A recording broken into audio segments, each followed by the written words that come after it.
The heat in Riyadh is not merely a temperature. It is a physical weight. It presses down upon the limestone and glass of the city, shimmering off the asphalt like a mirage of oil and fire.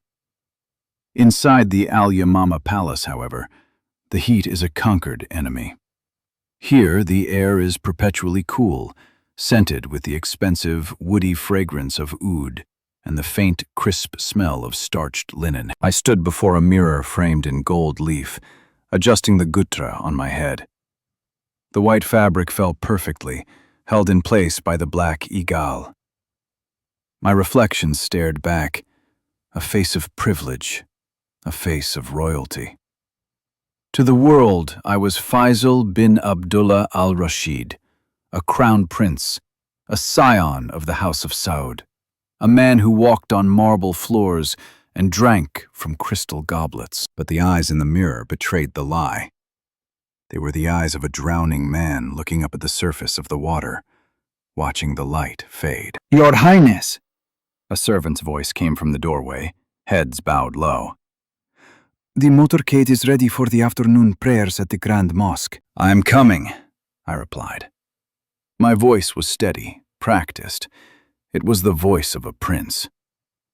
But as I walked through the corridors of the palace, past the intricate mosaics, the fountains that whispered of an eternal paradise I did not believe in, and the guards who snapped to attention, I felt nothing but the familiar, crushing cold of my own soul. I was a ghost haunting a palace I did not own. The mountains of Taif, summer, 1993. My story begins not in a palace, but in a graveyard of twisted metal.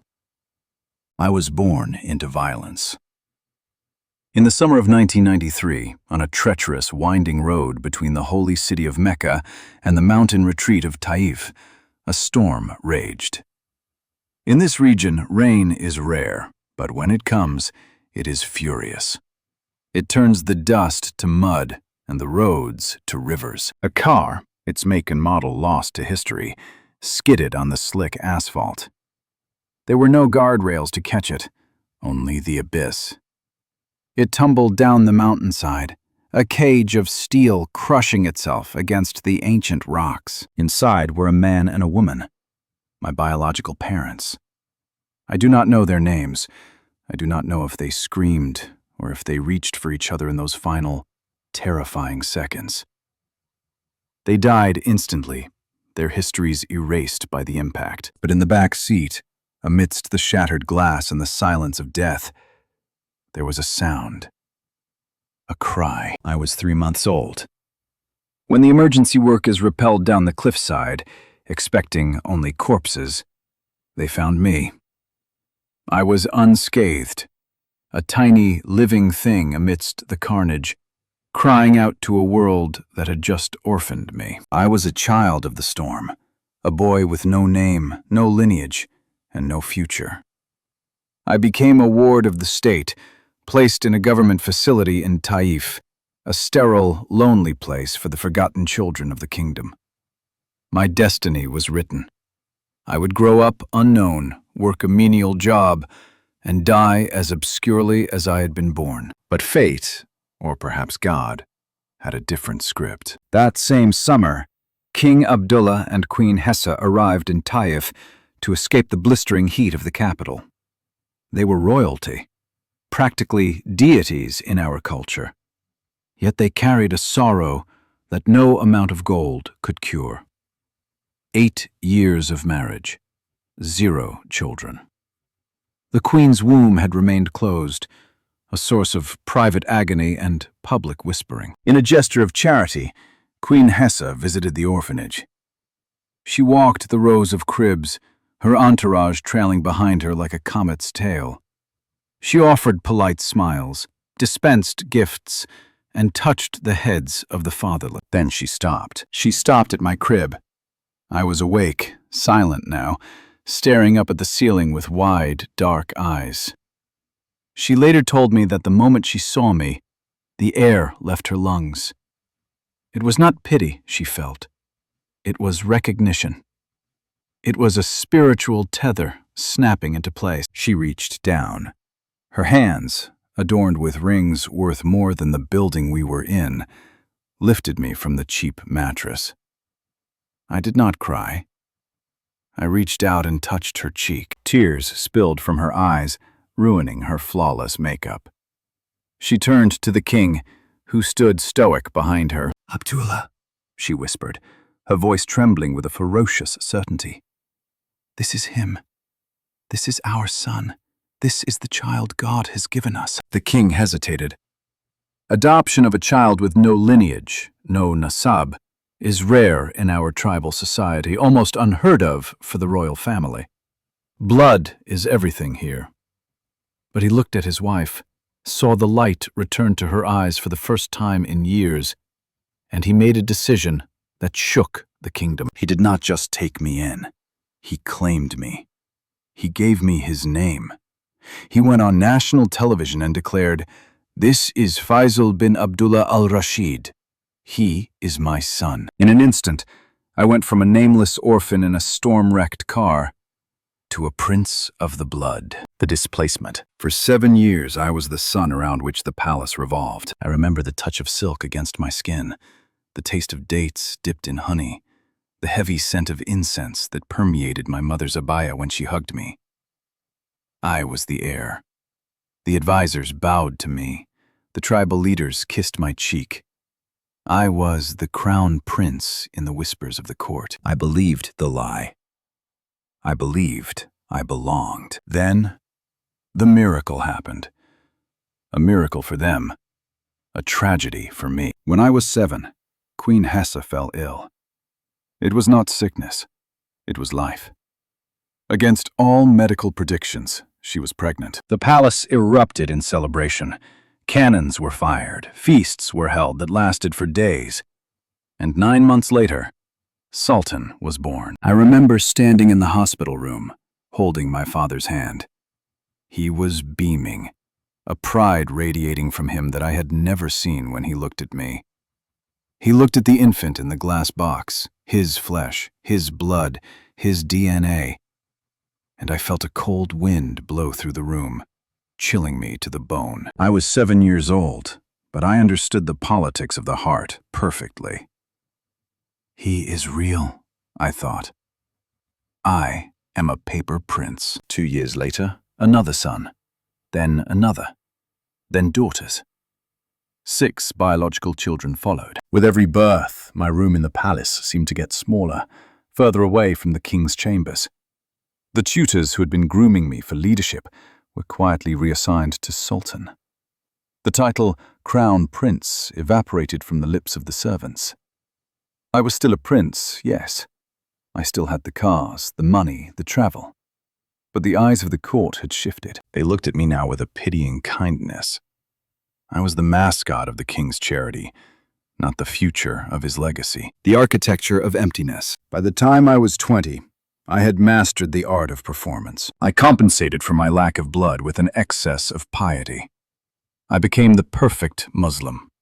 I memorized the Quran, the melodic Arabic syllables rolling off my tongue with hypnotic precision. I could debate Islamic jurisprudence with scholars. I fasted until I was dizzy. I performed Umrah, circling the Kaaba in Mecca, weeping alongside the thousands, begging Allah to fill the hole in my chest. Allah is great, I would whisper, pressing my forehead to the prayer rug, the intricate patterns blurring before my eyes. Allah, give me peace. Allah, validate me. But the heavens were brass. My prayers felt like smoke rising into a vacuum. I had access to everything a human being could desire. I owned apartments in London and Paris. I drove Ferraris through the streets of Monaco. I sat in boardrooms with presidents and tycoons. I could buy anything, except sleep. The depression was a slow-acting poison. It started as a gray fog in the mornings and became a leaden weight by night. I would wake up in a bedroom the size of a standard house, surrounded by gold fixtures and velvet drapes, and I would wish I had died in that car accident in Taif. Who am I? The question haunted me. I was not an Al-Rashid, not really. I was a pretender wearing a costume. But I was not anyone else either. I had no other family, no other history. I was a man suspended between two worlds, belonging to neither. I sought help in the shadows. I saw Western therapists who were flown in secretly, paid in cash to ask me about my feelings. They prescribed pills, SSRIs, benzodiazepines.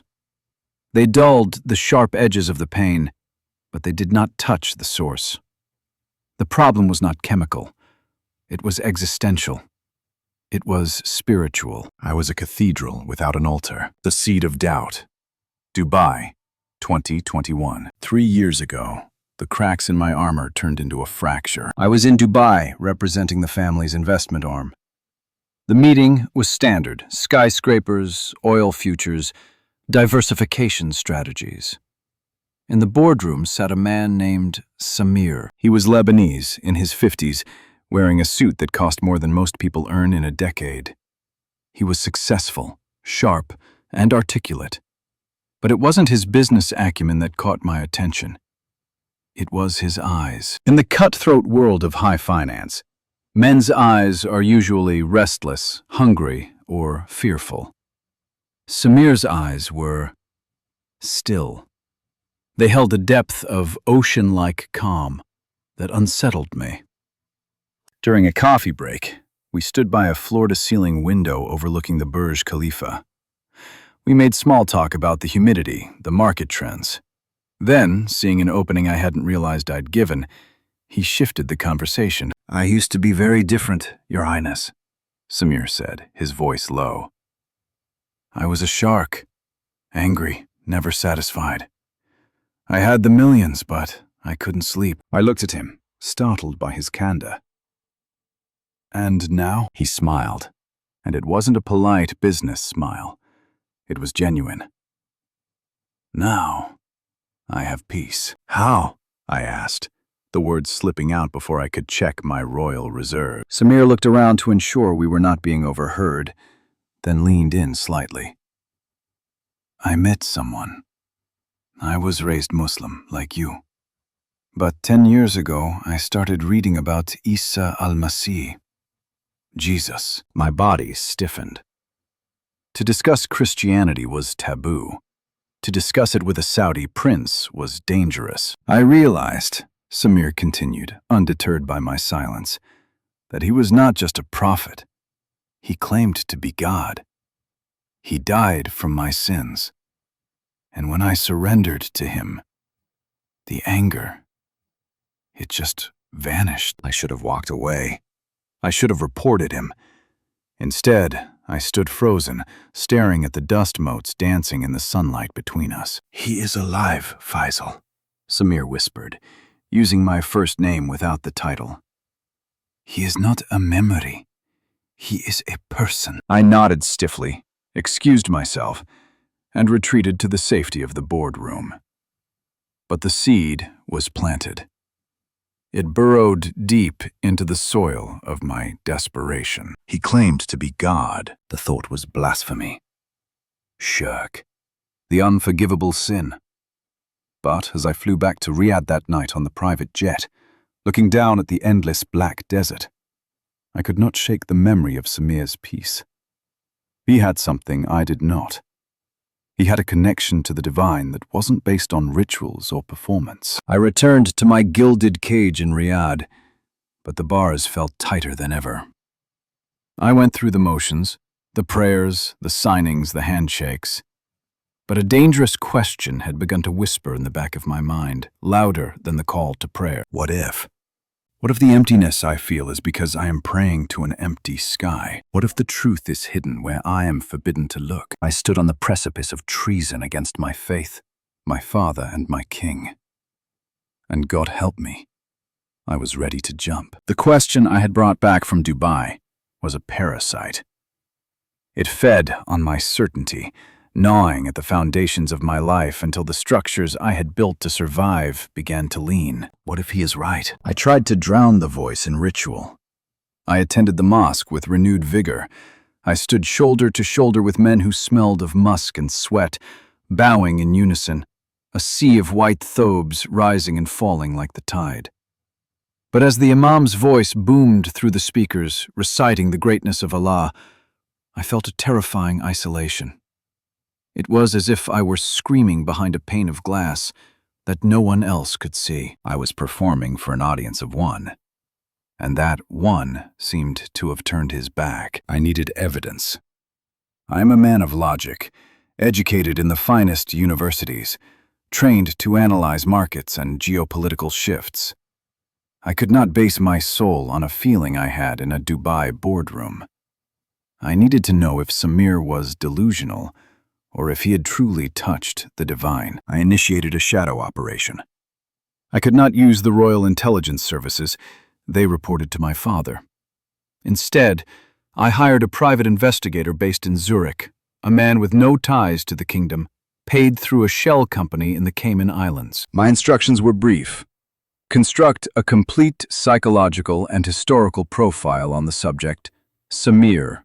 Verify his claims of religious conversion and behavioral change. 2 weeks later, a dossier arrived via encrypted email. I sat in my study, the glow of the monitor illuminating my face in the darkened room.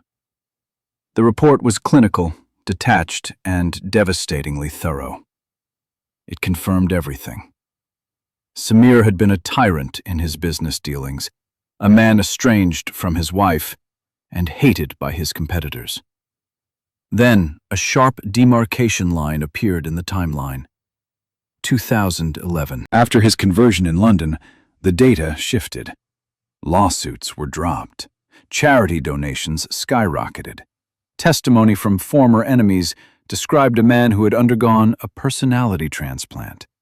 He had reconciled with his ex-wife, a feat considered impossible by those who knew them. The investigator's conclusion was dry, but profound. Subject's behavioral alteration is consistent and sustained. No evidence of fraud or financial motivation. The change appears genuine. I closed the laptop, my heart hammering against my ribs. It was real. The peace I saw in his eyes was not a mask. It was a result. The intellectual rebellion. If the change was real, the cause had to be investigated. But in Saudi Arabia, to investigate Christianity is to commit a crime against the state. The censorship is absolute. Christian sites are blocked. Bibles are contraband, treated with the same severity as narcotics. I had to become a smuggler of ideas. I utilized my private office in London. I ordered books, dangerous books. Not the caricatures of Christianity we were taught in our Islamic schools, where the Bible is dismissed as corrupted and the Trinity mocked as polytheism. I ordered the heavy artillery of Christian thought. I read C.S. Lewis, the former atheist who dismantled his own skepticism with ruthless logic. I read Lee Strobel, the journalist who tried to disprove the resurrection and failed. I read N.T. Wright, the historian who treated the Gospels not as myths, but as historical documents. My assistant in London, a Brit who knew better than to ask why a Saudi prince was reading Mere Christianity, would scan the pages and upload them to a secure server. Night after night, I deconstructed my own worldview. I had been taught that the Bible was a game of telephone, corrupted over centuries until the original message was lost. But the historians on my screen laughed at this. They showed me the manuscript evidence, thousands of fragments from the earliest centuries, consistent and preserved. I had been taught that Jesus never claimed to be God, that this was a lie invented by the Apostle Paul. But I read the historical accounts. I read where Jesus forgave sins, a prerogative belonging only to God. I read where he used the divine name, I am. I read where he accepted worship. The intellectual dam was breaking. The logic of the cross, that God is holy and must judge sin, but loves us enough to take that judgment upon himself, made a terrifying, beautiful sense. It answered the problem of my own guilt, the feeling that I could never do enough good deeds to outweigh the bad. But logic is not faith. I was convinced in my head. but my heart was still barricaded behind walls of fear. I needed the source. I needed the book itself. The crossing. I messaged Samir through a secure app, the kind used by dissidents and spies. I need a Bible, in Arabic, the physical book. He hesitated. He knew the risk. If I were caught, I would be punished. If he were caught supplying it, he would be banned from the kingdom, or worse. But he agreed. He shipped a leather-bound Arabic Bible to a P.O. Box 1 maintained in Bahrain. The trip to Bahrain is a common one for Saudis seeking a weekend of relaxation. But for me, this was a covert extraction mission. I flew the short distance, retrieved the package, and drove to a hotel. I opened the box. There it was. Black leather, gold lettering. Al-Kitab al-Muqaddas. I held it in my hands, feeling the weight of it. This object was illegal. Possessing it was an act of treason. I had brought a high-end leather business portfolio, the kind used for treaties and contracts. I had hollowed out the center of a stack of legal pads. I placed the Bible inside, sandwiching it between documents regarding oil infrastructure. The return trip was a gauntlet of nerves. I chose to drive back across the King Fahd Causeway, the bridge connecting Bahrain to Saudi Arabia. As my SUV approached the Saudi customs checkpoint, I felt a cold sweat prickling my scalp under my gutra. The border guards knew me, or rather they knew my license plate. They knew I was a prince. Usually they would wave me through with a salute, but sometimes random searches happened. The guard leaned out of his booth, his face stern. He looked at the car. He looked at me. My hand gripped the steering wheel, my knuckles white. If he asked to open the portfolio, if he saw the book, my life, as I knew it, would end. "Your Highness," the guard said, snapping a salute. "Welcome home." He waved me through. I exhaled, a breath I felt I had been holding for hours. I drove into the kingdom, a smuggler carrying the most dangerous weapon in the world. The truth, the night watch. My villa in the diplomatic quarter of Riyadh is a fortress. High walls, cameras, security personnel. But the true secret lay in my private study. I kept the Bible in a locked drawer beneath a false bottom. I only brought it out when the house was silent, when the servants were asleep and the city outside had quieted. I began with the Gospel of John. In the beginning was the Word, and the Word was with God, and the Word was God. The words hit me like a physical blow. The Quran speaks of Jesus, Isa, as a prophet, a man of dust.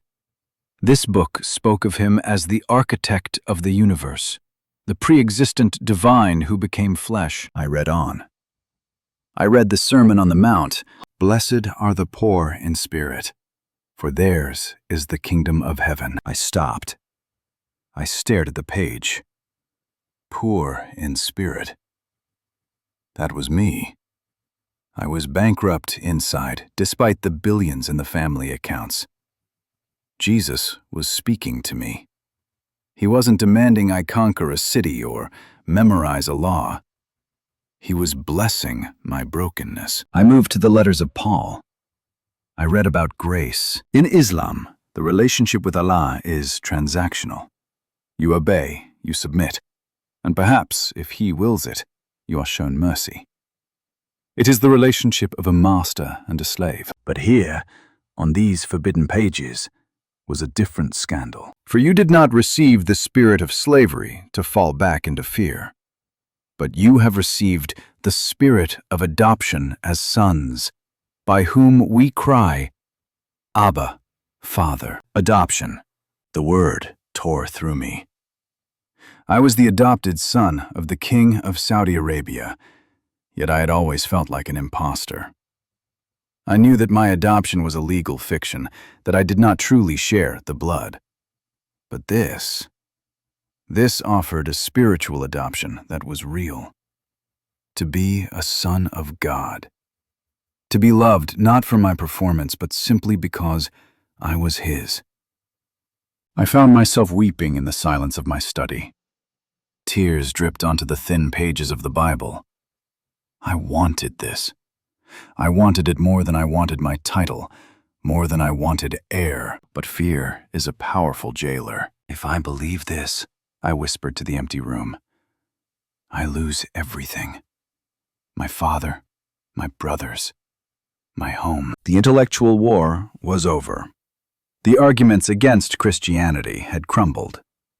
But the cost of surrender was terrifying. The ultimatum. It was late. The digital clock on my desk read 3 a.m. I had finished reading the Gospel of John. I closed the book and locked it away, but I could not lock away the turmoil in my chest. I turned off the lamp. The room plunged into darkness, save for the moonlight filtering through the heavy drapes. I could not go on like this. I was torn between two realities, the life I was living and the truth I was reading. I needed certainty. I needed to know that if I jumped off this cliff, someone would catch me. I stood in the center of the room. I did not bow toward Mecca. I did not recite the Arabic prayers I had known since childhood. I simply looked up at the ceiling, stripping away all the pretense, all the royalty, all the defenses. God, I spoke into the darkness. My voice was hoarse, desperate. I do not know who you are anymore. I have been taught you are Allah, but I am reading about Jesus, and he claims to be you. I fell to my knees, not in ritual, but in exhaustion. I am tired, God. I am tired of the emptiness. I am tired of the acting. If Jesus is real, if he is who he claims to be, I need you to show me. I waited. I need certainty, I whispered, the plea cracking in my throat. Do not let me be deceived. If this is the truth, show me. Prove it to me. The room remained silent. The air conditioner hummed. A car drove by in the distance. Nothing happened. No lightning, no voice. I felt a wave of foolishness wash over me. I was a grown man, a prince, shouting at the ceiling in the middle of the night. I stood up, wiped my face, and went to bed. I slept a fitful, dreamless sleep, believing that my prayer had bounced off the ceiling and dissipated into nothing. I was wrong. The silence was not a refusal. It was a pause. The stage was being set. 3 days later, I would walk into my garden, and the world would shatter. The waiting was a physical ache. I had thrown my desperate prayer against the ceiling of my bedroom, demanding truth, demanding proof. And for 3 days, the heavens had been silent. It was Thursday afternoon, the start of the Saudi weekend. The city was winding down, preparing for the evening's social gatherings, but I remained isolated. I retreated to my private sanctuary, the garden behind my villa. I had designed this space myself to be an escape from the desert.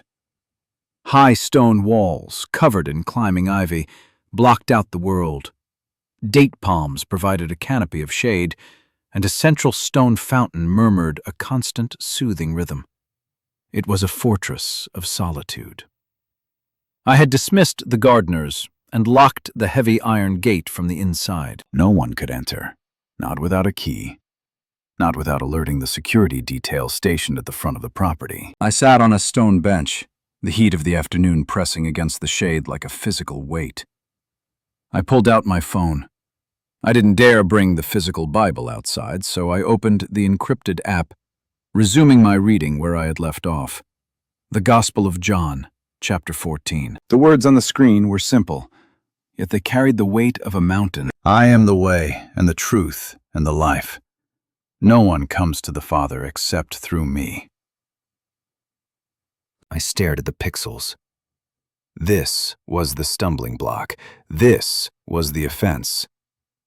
Islam taught that there were many prophets, a long chain of guidance.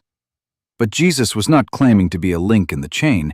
He was claiming to be the only path. Either he's the greatest liar in history, I thought, my thumb hovering over the screen, or he is exactly who he says he is. Then, the world shifted. It wasn't a sound. It was a change in the atmosphere. The air, previously hot and dry, suddenly became heavy, charged with a static electricity that made the hair on my arms stand up. The ambient noise of the city, the distant traffic, the hum of air conditioners, seemed to be sucked away into a vacuum.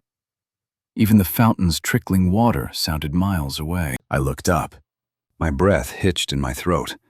My heart hammered a frantic rhythm against my ribs. Standing on the limestone path, perhaps 10 meters away, was a man. My first instinct was not awe. It was the terrified, conditioned reflex of a royal target. Assassin. Intruder. I leaped to my feet, the phone clattering to the stone bench. "Who are you?" I shouted in Arabic, my voice cracking. "How did you get in here? Security!" The man did not flinch. He did not run. He simply stood there, watching me. He was dressed in a white thobe, simple and unadorned, yet the fabric seemed to possess a luminosity that defied the physics of light. It didn't just reflect the sun. It seemed to hold its own radiance. He looks Middle Eastern, with dark hair and a short beard. His face was not the soft, pampered face of a Saudi royal. It was rugged, authoritative, and etched with a kindness that was almost painful to look at. But it was his eyes that pinned me to the spot. They were ancient. They held a depth of sorrow and a height of joy that no human should possess. "Faisal," he said. He did not shout, yet his voice resonated in my chest, vibrating through my very bones. It was perfect classical Arabic, pure, poetic, authoritative. "I am the one you have been searching for." I took a step back, my mind racing to find a logical explanation. A hologram? A hallucination? A trick of the heat? "I asked you a question," I demanded, though my authority was crumbling with every second he looked at me. "Who are you?" The man took a step forward. He moved with a terrifying grace, silent, smooth, as if he were not entirely subject to gravity. "You have been reading my words," he said gently. "You asked God to show you the truth.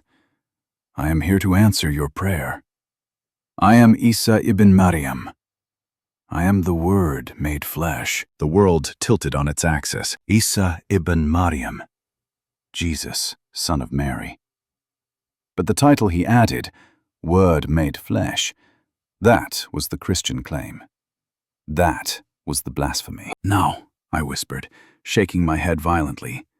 "No, that is not possible. You are a prophet. You are a man.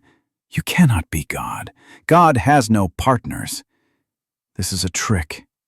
You are a jinn trying to deceive me." I was retreating into my theology, using the doctrines I had memorized to build a wall against this impossible reality. The man stopped a few feet from me. He did not look angry at my denial. He looked compassionate, like a father watching a child struggle with a heavy load. "Faisal," he said, "did I not say, before Abraham was, I am? Did I not say, I and the Father are one? You have read the testimony. You know the claim. Now you must judge the witness." "Prove it!" I yelled, tears of confusion stinging my eyes. "If you are him, if you are really him, show me a sign." He didn't call down fire from heaven. He didn't turn the fountain into blood. He simply held out his hands. He turned his palms up. I froze. Time stopped. There, in the center of each wrist, just below the palm, were scars. Not scratches, not surface wounds. These were deep, circular, jagged depressions. The brutal, unmistakable marks of a heavy iron nail driven through flesh and bone. I stared at them, horror and fascination warring in my gut. He lifted the hem of his robe slightly. His feet bore the same terrible marks. Then he touched his side, just below the ribs. "And here," he whispered, "where the spear pierced my heart." I fell to my knees. My legs simply ceased to function. I was on the ground, the hot stone burning my shins, staring up at this figure who bore the scars of a history that Islam said never happened. "They said you didn't die," I choked out, my voice broken. "They said it was a likeness, that Allah took you up." I died, Faisal, he said, and the sadness in his voice broke me. I did not swoon. I did not escape. I felt the iron. I felt the suffocation. I felt the separation from the Father. I died. He leaned down, bringing his face level with mine. But look at me. I am alive. I conquered death, so that death would not conquer you. I was weeping openly now. The dignified prince dissolved into a sobbing child. The theology was gone. The arguments were gone. There was only the man and his wounds. Why? I asked, looking through the blur of tears. Why did you have to die? Why couldn't God just forgive? Why the blood? Because sin is not a mistake, Faisal. It is rebellion. It is a debt that must be paid. Holiness cannot embrace sin without destroying it. He reached out, but he didn't touch me yet. I took your place, he said softly. I took the punishment for your pride, your doubt, your sins. I drank the cup of judgment so that you could drink the cup of life. This is not about earning. It is about exchange. My life for yours. The logic of the cross, which I had read about in books, suddenly became a person. It wasn't a theory. It was love. A love so fierce it would endure torture to save a wretch like me. But, I stammered, reality crashing back in. If I follow you, my family, my father, the kingdom, I will lose everything. They will kill me. Jesus didn't lie. He didn't promise me safety. Yes, he said solemnly, you will lose much. To follow me is to take up a cross. The world hated me, and it will hate you. You will be an outcast in your own home. He paused, and his eyes bored into my soul. But Faisal, what does it profit a man to gain the whole world and lose his own soul? I am offering you something your throne cannot give you. I am offering you eternity. I am offering you me. He extended his scarred hand toward me. Do you believe? I looked at the hand. I looked at the face of the King of Kings. I thought of the palaces, the private jets, the empty rituals, the cold depression. And then I looked at the love standing before me. There was no choice. There never was. I believe, I whispered. I believe you are the Son of God. I believe you died for me. I believe you rose again. I took a breath, shaking. I am yours. Save me. The moment those words left my lips, the dam broke. It was a physical sensation. I felt a warmth, like liquid gold, start in the center of my chest and flood outward to my fingertips and toes. The heavy, suffocating blanket of depression, the weight I had carried for 20 years, vanished. Instantly.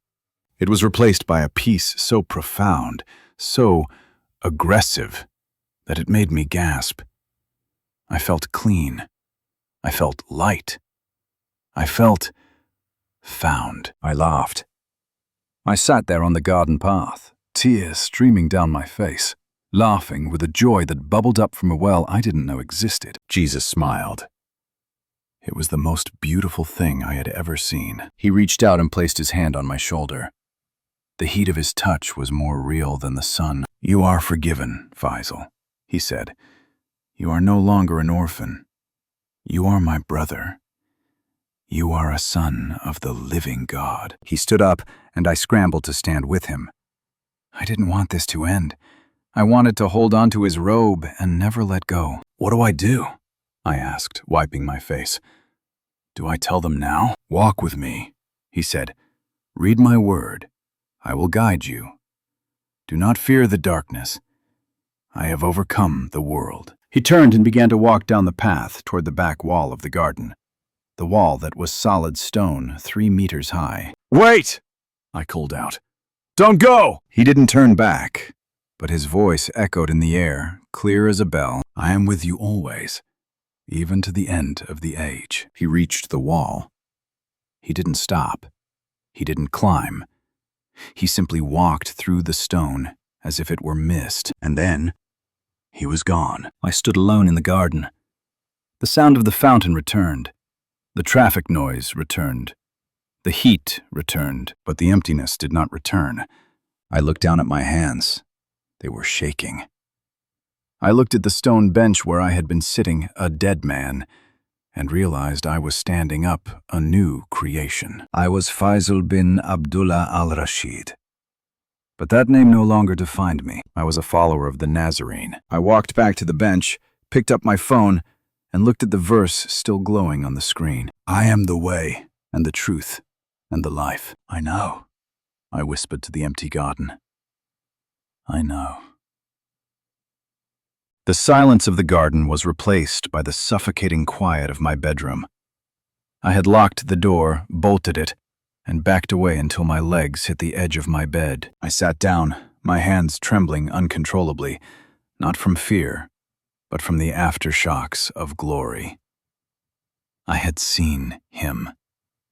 The logic of the world said it was impossible, but the peace in my chest screamed that it was the only real thing that had ever happened to me. Then the adrenaline faded, and the cold, hard reality of my geography crashed in. I was a Christian. I was a prince. I was in Saudi Arabia. In the kingdom, religion is not a private choice. It is a public allegiance. To leave Islam is not merely a change of mind. It is treason. It is ridda, apostasy. The penalty, enshrined in law and enforced by the sword, is death. I looked at the mirror. The face staring back was the same, the dark eyes, the groomed beard, the skin that spoke of royal lineage. But behind that face lay a secret that could destroy my family, topple scandals upon the monarchy, and end my life. I realized with a jolt of terror that I was now a spy in my own home. I have to lie, I realized, the thought tasting like ash in my mouth. I have to lie to survive. For the next 18 months, I became an actor on the grandest stage of all. I woke up at dawn. I performed Fajr prayers. I went to the mosque on Fridays, sitting in the front row, listening to sermons that denounced the polytheists and infidels, knowing they were talking about me. I bowed my head. I murmured the responses, but inside, I was screaming. Lord Jesus, I would pray silently while my forehead touched the prayer rug. Forgive me. I am bowing my body to the Kaaba, but I am bowing my heart to you. It was a crushing duality. I was living two lives, and the strain threatened to tear me apart. I needed help. I needed to know I wasn't the only one. The library rendezvous. I contacted Samir again using the highest level of encryption available. I believe, I typed. I met him, but I am drowning here. Are there others? Samir's reply came hours later. He was cautious, terrified that I was an intelligence trap. But eventually he sent me a contact, not a name, just a handle. Brother M. I reached out. The vetting process was paranoid and slow. Brother M assumed I was Mabahith, secret police. I had to beg him to trust me. Finally, coordinates were sent. King Fahd National Library, 2nd floor, Islamic History section, Saturday, 4 p.m. Bring a red folder. I drove myself. I parked in the public lot, a humbling experience for a man used to chauffeurs opening doors. I walked into the library, the smell of old paper and floor wax hitting me. I found the section. I sat down, placing the red folder conspicuously on the table. 20 minutes passed. Every person who walked by looked like an agent to me. Then a man sat down opposite me. He was ordinary. He wore a generic thobe and cheap glasses. He opened a book on the Umayyad Caliphate and didn't look up. "Salam," he whispered, barely moving his lips. "Why are you here?" I stared at my hands, my heart hammering. I met Isa. He appeared to me. I've given my life to him. How do I know you are not intelligent? You don't, I whispered back. but I am risking my head just by sitting here. Please, I am alone. He paused, turning a page. What is your name? Faisal. Faisal who? I hesitated. This was the moment of no return. Faisal bin Abdullah Al-Rashid. The man's hand froze mid-page. He slowly looked up, his eyes widening behind the cheap lenses. He recognized me. The shock on his face was absolute. A prince, he breathed. God is great. He closed the book. We cannot talk here. Follow me. 10 minutes. We drove to an underground parking garage in a nondescript neighborhood.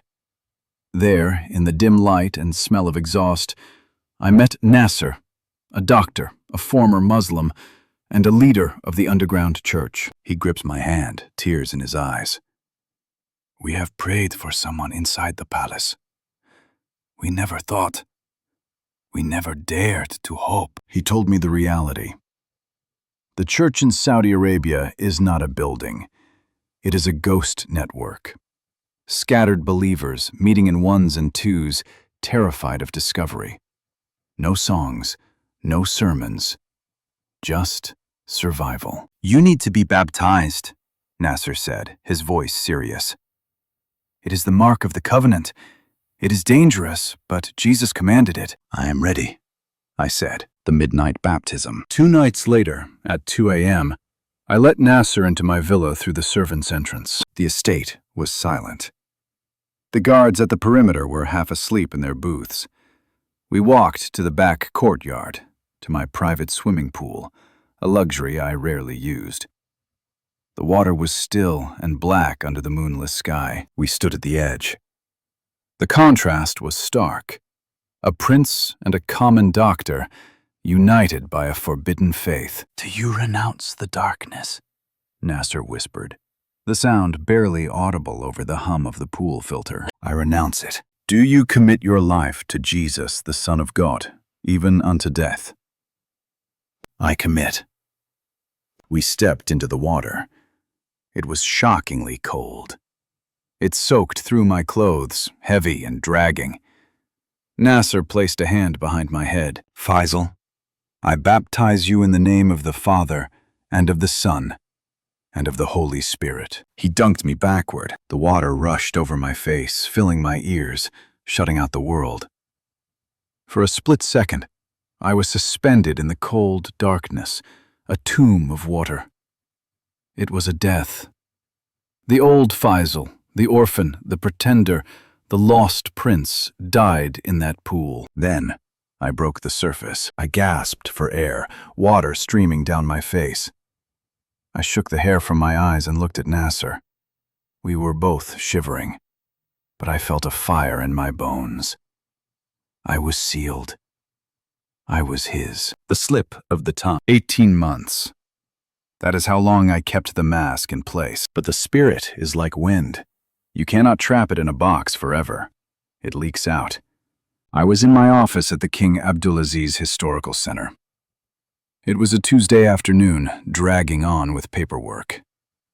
My assistant, Rashid, was standing by my desk. Rashid was Pakistani, efficient, quiet, a fixture in my life for 5 years. I was reviewing a budget report when dust tickled my nose. I sneezed, violently. In Jesus' name, I mumbled in English. It was a reflex. I had been listening to English sermons in my car, absorbing the language of my new faith. The phrase had slipped past my internal censor. The room went dead silent. I froze. My blood ran cold.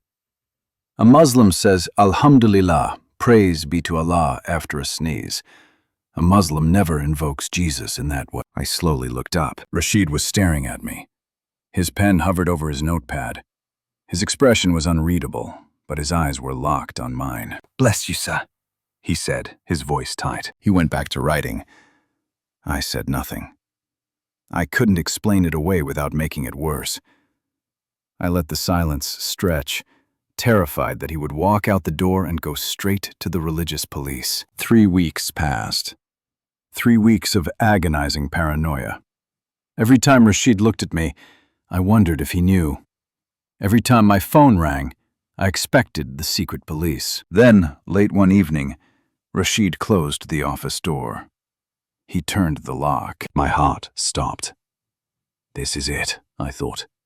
He's going to blackmail me or arrest me. He turned to face me, his hands shaking slightly. Your Highness, he said, his voice trembling. 3 weeks ago, you said something. You said, in Jesus' name. I stood up, gripping the edge of my desk. Rashid, I can explain. Are you a believer? He blurted out. The desperation in his voice stopped me. It wasn't an accusation. It was a plea. I looked at him. Really looked at him. I saw the same fear in his eyes that I saw in the mirror every morning. Yes, I whispered. I am. Rashid crumbled. He covered his face with his hands and began to weep. I am too, he sobbed. I am a Christian from Lahore. I have been hiding it for 12 years. I have been praying for you. I sensed a change in you, but I was too afraid to ask. I walked around the desk and embraced him. We stood there in the center of the office, the prince and the assistant, hugging like brothers who had survived a war. For a brief season, we had fellowship. We locked the doors and prayed together. We read scripture on our phones. It was a taste of heaven in a land of dry bones. But our joy made us careless. The net closes. We didn't know the Mabahith were already watching. They weren't looking for Christianity, not at first.